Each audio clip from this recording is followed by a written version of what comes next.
Hello students, welcome to this video. Students, today I'm going to explain you the fourth lesson of your supplementary reader book. Students, the name of the lesson is The Old Clock Shop. Students, this is a very interesting lesson. In this lesson, you will find that there was a shopkeeper, okay, and he had a clock shop. His name was Ray, R-A-Y, Ray. He was the owner of that clock shop. And it talks about one incident that happened in his shop. When we read in details, it will be clear to you. I'm just giving you an overview of the story. So that in that incident, what happened? Two unknown people came to his shop. Maybe they came with a wrong intention, but it's very interesting to know that at the end, both the strangers, the stranger who came to that shop, he was also happy. Smilingly he left the shop. The owner was also satisfied. So the ending of the story is a happy ending. And I know most of you often like to go through stories which has a happy ending. So students, let us discuss this lesson in details. I want you to watch this video very carefully so that you understand the explanation. Watch the complete video very nicely. Listen to whatever I am explaining here in this video. Students, the story begins on Christmas evening. Christmas Eve. What is Christmas Eve? Let me tell you. Have you heard about Christmas? It's the biggest festival of the Christians. Christmas is celebrated to remember their Lord Jesus Christ, and it is celebrated as his birthday. The main celebration begins on 24th evening. The next day, 25th is Christmas Day, and 24th evening we call it as Christmas Eve. Okay, so it was Christmas Eve that had arrived, means Christmas Eve had come, and that was in the evening time. And you can imagine Christmas time is in December, so that is the very coldest part of the winter season. So in the cold season you won't find people moving outside late in the evening. Everyone does their work quickly and they try to return home at proper time. In winter we can't just stay outside for a long time in the evening, especially when the cold increases. So that time Mr. Ray was in his shop, and he could see some last minute shoppers who were a bit late. They were trying to do the shopping and all quickly, and they were trying to return home. So some last minute shoppers were going home. A thick white sheet of snow lay over Salt Lake City in USA.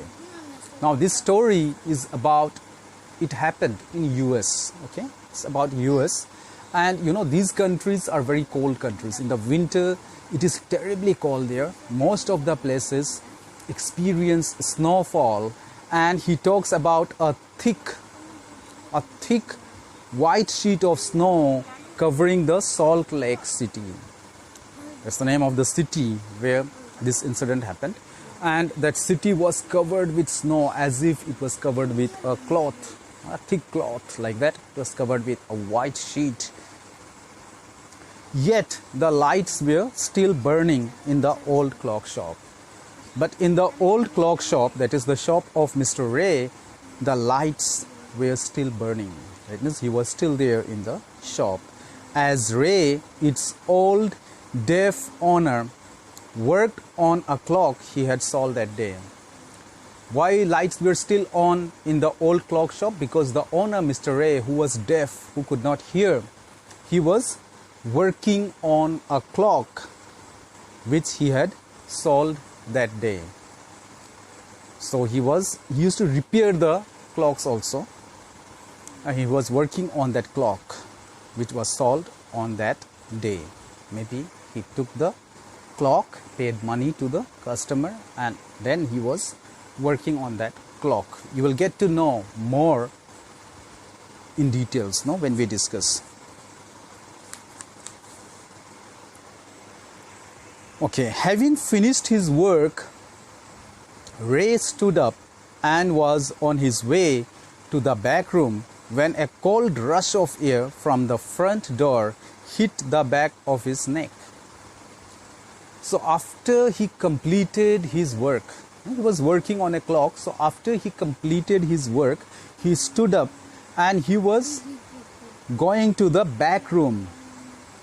That time, a cold rush of air from the front door came and hit the back of his neck. You know, in winter season, if there is a little gap also somewhere, maybe the door is opened a little or the window is kept little open, what happens? Suddenly we feel cold air entering, and we like to keep all our windows and doors shut in winter season. So he felt a cold air rushing and hitting him at the back of his neck. That means either the door was open or some windows were open, so that it allowed air to enter. And maybe he was working in his shop, so he might have kept it closed. Maybe someone entered through the main door, the front door. He turned to meet a last-minute shopper, but his old wise eyes told him that this was not a shopper. Then when he turned back to see who was at the door, he found a last-minute shopper who was shopping little late, came to his shop. But his old wise eyes told him that he was not a shopper. Now, Mr. Ray had an experience of judging the customers, of judging people. By looking at them, he could say what type of person they are. And when he looked at that person, he got an indication from his mind that this person is not a shopper. Then what he saw? He saw two men, one in his 20s, the other closer to 50. The younger man remained at the door. The older man approached the counter with no sign of friendliness in his eyes. Then he saw two men were there inside the shop. One was in his 20s, maybe between 20 and 30, you can say in his 20s. And the other person elder one was somewhere closer to 50. The younger man, he remained at the door, and the older man, he came to the counter. And this man had no sign of friendliness. There was no indication of any friendly sign in his expression. Ray was able to hide his growing fear as he slowly pushed a notepad and a pencil across the counter. So when Ray looked at that person, he was able to identify that this person did not come for shopping. Maybe he has come there with a wrong purpose. So Ray was afraid when that person approached the counter. That time Ray was scared, he was afraid, but he did not show his fear. Okay? He did not show the stranger that he was afraid. Behaving very normally, he pushed a notepad. What is a notepad? A small slip where someone can write. And why he pushed the notepad? Because he was deaf. If the customer says something, he won't be able to understand it. That is why he wanted the customer to write and communicate with him. So he pushed a notepad and a pencil across the counter. Gave him a notepad, small notepad, and a pencil so that he can write and communicate with him. He smiled at the unfriendly face, then pointed to his ears and shook his head from side to side. Then he was the owner of the shop and he has to deal with so many customers. So he smiled, acted very normally. He smiled and then he pointed to both his ears, saying that, and shaking his head, saying that, giving an indication that he is unable to hear anything. He is deaf. A quick look of surprise changed the man's face as he studied the notepad, then turned and said something to his friend. Then there was a look of surprise. A quick look of surprise came on his expression, on his face, and then he studied the notepad, went through the notepad, then turned to his friend who was standing at the door and said something to him. Maybe that elder man tried to communicate to his friend and tell him that the owner of this shop is unable to hear anything, he's deaf.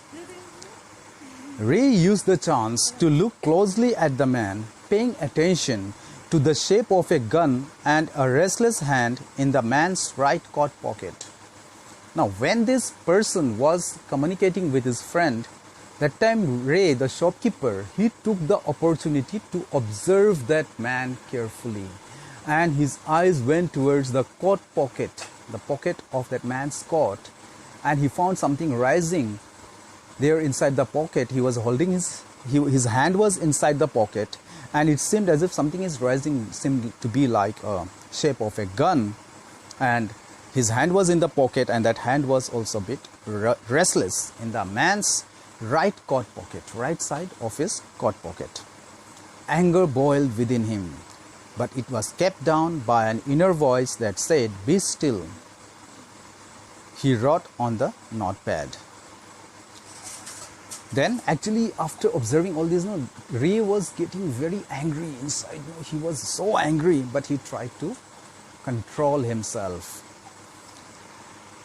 An inner voice inside him, an inner voice from within, tried to make him understand, told him to be calm and quiet. And then he wrote on the notepad, the shopkeeper wrote, "May I help you?" For the first time, the older man looked directly at Ray and smiled. Till now, we have read that the stranger who came there had no sign of any friendliness. He was not smiling, he was serious. For the first time, he looked at Ray directly and then he smiled. A cruel, mocking smile. They both understood why he was there, why his friend remained at the door. And you know what sort of smile was that? People smile in different ways with different purpose. One is the natural smile. You feel really happy and you smile. That happiness reflects in your smile. And sometimes what happens, you have some wrong purpose going on in your mind. Actually, you're not friendly with the other person, but still you show a smile, which is a cunning smile, which shows that something wrong intention is there with you, and that smile is as if to make fun of someone, okay? Mocking smile, in a way to make fun of someone. That sort of smile. Now both the shopkeeper as well as that strange shopper, both of them understood why that man was there and why his friend was standing at the door, why he didn't tell his friend to come near the counter. I told you, maybe these two men came there with a wrong purpose. They looked like men who were down on their luck and were now ready to try something they would later be sorry about. Then the owner, he understood that these two people who came to his shop late in the evening, these people they were passing through a very tough time. Okay, they were going through a very tough time, and they were in a situation where they would do anything to help them out of that situation. Now, if a person is going through a very tough time, he or she may do anything. That time that person may not see what is good and what is bad. They may do anything to come out of that situation. And the same situation these two people were also facing. Maybe now they may do something which is not correct, which is wrong, and later on maybe they may regret. You have read, sometimes we end up by doing some wrong things because we only see the temporary benefit. Actually, that may not be the proper thing to do, but we just do because we don't have an option. So students, in this video I'll discuss only this much. I'll make another video discussing the rest part of the lesson. So till now we have discussed about the old clock shop. Where was that old clock shop situated? In which country? What was the time when this story began? At what time? What time of the year it was? Was it any particular occasion which is discussed here? Who came to the shop? What made Mr. Ray very afraid? Then how did he try to control himself? Did he show that he was really afraid? Students, think of these answers, and you can also give me the answers in the comment box. Thank you so much for watching this video. Let us meet in the next part of the video. Thank you.